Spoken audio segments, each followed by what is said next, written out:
Severance is a psychological thriller created and produced by Dan Erickson. Directed by Zoolander man himself, Ben Stiller, it touches on various philosophical themes such as loss, memory, morality, and arguably most importantly, human connections.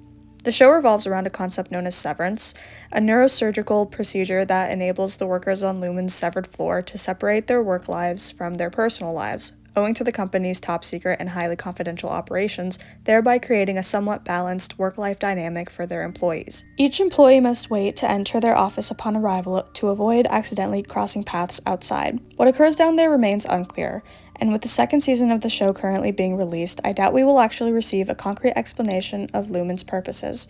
In Mark's department, we know their job is referred to as macrodata refinement in Lumen's corporate archives division, which involves finding scary numbers and sorting through them. Even when Mark and the others stumble upon different departments, they are left with more questions and confusion rather than clarity. However, what Lumen is or does was never the central focus of the show, nor is it the focus of this constructed video essay.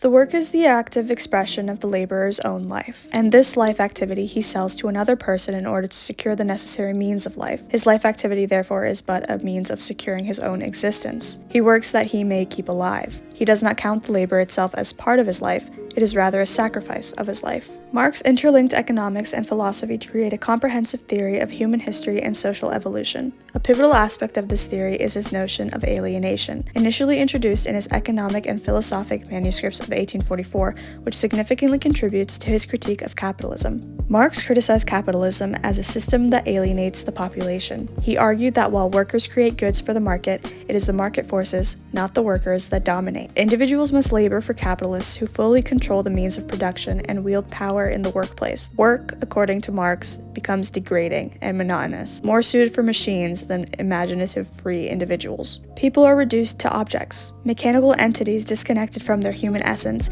making decisions driven by cold profit and loss metrics with minimal regard for human value and connections. Marx concluded that capitalism hinders our ability to establish a humane society. When it comes to severance, workers do not receive many rewards for their labor, aside from finger traps and caricature portrait drawings of themselves, of course. They can also receive a music and dance experience once they've completed 75% of their file work, but besides that, little is known about the actual benefits these workers receive, if any. Both their innie versions and their outies, except for Helly, aka Helena, know very little about what their job entails or what they actually do.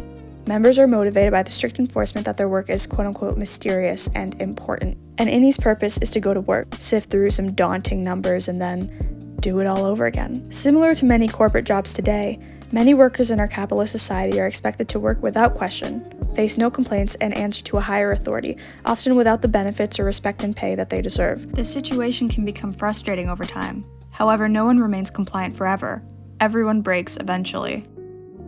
In early fall of 2024, a strike involving more than 33,000 members of the Boeing Machinists Union took place. It started on September 13th, after about 95% of the workforce voted against a contract that promised a 25% pay increase over 4 years, and 96% supported the strike. The strike led to a temporary halt in production. By early October, the strike had incurred an estimated cost of $5 billion for Boeing. Negotiations collapsed on October 8th, with Boeing Commercial Airplanes CEO Stephanie Pope stating that the union's demands were non-negotiable and unfeasible. On October 10th, Boeing accused the union of unfair labor practices for not negotiating in good faith. Following this, on October 14th, layoffs affected thousands of employees. By October 31st, the union approved a contract offering a 38% wage increase over 4 years, plus either a $12,000 bonus or a combination of a $7,000 bonus and a $5,000 401k contribution. On November 4th, union members voted 59% in favor of the contract, marking the official end of the strike. Boeing employees sought restoration for their pensions as well that were stripped from them a decade ago, but this was not negotiated into the final agreement. Now, it's important to note that I've had an interesting source regarding this whole occurrence. My mother. Hi, Mom. She actually works for Boeing and has been there for quite a while. I'm not trying to throw her under the bus, but the only source of updates and information about this situation initially came from her. It became clear to me that the contract the union workers eventually agreed upon was not what they had originally intended, but rather what they were forced to settle for. It seems to me that the company's main concern was never the quality of care related to their workers' pay or well-being, but rather how much money their workers could generate for them, as highlighted by the CEO's quote mentioned earlier. My opinion might not carry much weight, and I'm obviously no union worker or CEO of a large company. Sorry, I'm just a girl. However, it seems to me that the missing component here is empathy. In fact, it appears that empathy is a missing component in much of society. According to Marxist beliefs, the primary response to capitalism is revolution. Marx argued that the entire capitalist system must be dismantled. He advocated for a fully planned, self-managed economy to eradicate exploitation and alienation. Marx asserted that a socialist revolution is inevitable. However, this perspective was viewed as too advantageous by many critics of Marx's philosophies and ideas. It seems almost incomprehensible, particularly considering the current economic climate, for such a revolution to take root and be considered effective, at least not without a critical force: class consciousness and unionization among the working class. Karl Marx implied class consciousness by describing the working class. He argued that workers first recognized shared grievances against capitalists, forming a class in itself. Over time, they identify as a distinct social class opposing the bourgeoisie, evolving into a class for itself, the proletariat. In accordance, class consciousness is a historical process rooted in collective struggle. Being class conscious means recognizing that we belong to a specific social or economic class, sharing common interests with fellow members of our class, and understanding that these interests often clash with those of the ruling class. Class consciousness involves knowing who exploits our labor and the reasons behind it, highlighting that they belong to a class whose goals are counter to ours, and acknowledging that this conflict can only be identified through class struggle. We foster class consciousness through agitation, which entails showing workers how their personal challenges relate to those faced by others in similar settings. For instance, when Boeing employees unionize, they can be made aware that the same systems exploiting them also target underpaid migrant workers and unpaid prison laborers. This transforms a localized conflict between workers and a single employer into a broader class struggle. While education can enhance class consciousness, it also develops naturally as class contradictions become more pronounced. As the gap widens between what the privileged have and what the underprivileged lack, it becomes increasingly clear which class is exploiting another. Ultimately, to combat issues of capitalism, we must unionize, recognize that we share similar struggles, and work together to form an alliance. Stereotypes and stigmas are social constructs designed to keep marginalized groups apart, reducing the likelihood of their collaboration. History shows that when subordinate groups unite over shared values against their oppressors, it threatens power dynamics and often leads to change.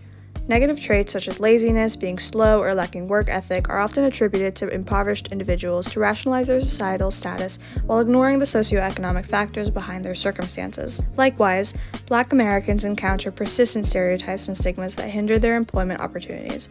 Stereotypes like being lazy, dangerous, stern, or dishonest contribute to the reality that white men with a criminal record are more likely to receive job interviews than Black men without one. These biases permeate our daily lives, whether we are aware of them or not, embedded in the very structures of our minds. This concept intrigued me in the show Severance. In one of the later episodes of Season 1, Irving meets Bert G., the head of the Optics and Design Department.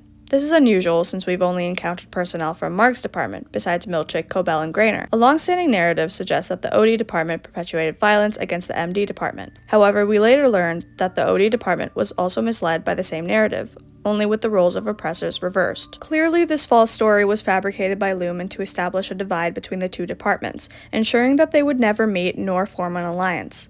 Only once all these components are recognized in the show do we begin to witness significant changes in the character's primary objective, which is ultimately to uncover what Luhmann is truly up to and escape their alienated work lives. We actively observe the severed workers of Luhmann gain a sense of consciousness as they band together to form an alliance against their oppressors.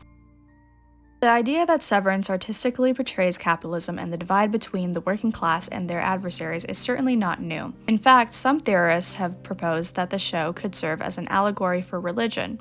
While I don't view this as my main argument or the focus of this video, it presents a noteworthy and intriguing perspective. The innies represent humanity as a collective. Frequently depicted as naive and oblivious to the vastness of the universe, they are given tasks without being informed of the reasons behind them. They cling to the belief that their efforts are meaningful and serve a greater divine purpose. The board, an all-powerful entity, communicates with them through Natalie, much like God conveys his holy word through Jesus and his disciples. Both Luhmann employees and the audience accept everything on faith, trusting in the existence of the board regardless of contrary evidence. The workers believe that their contributions will reward them in the afterlife, or in practical terms, that their labors will pay off once they retire.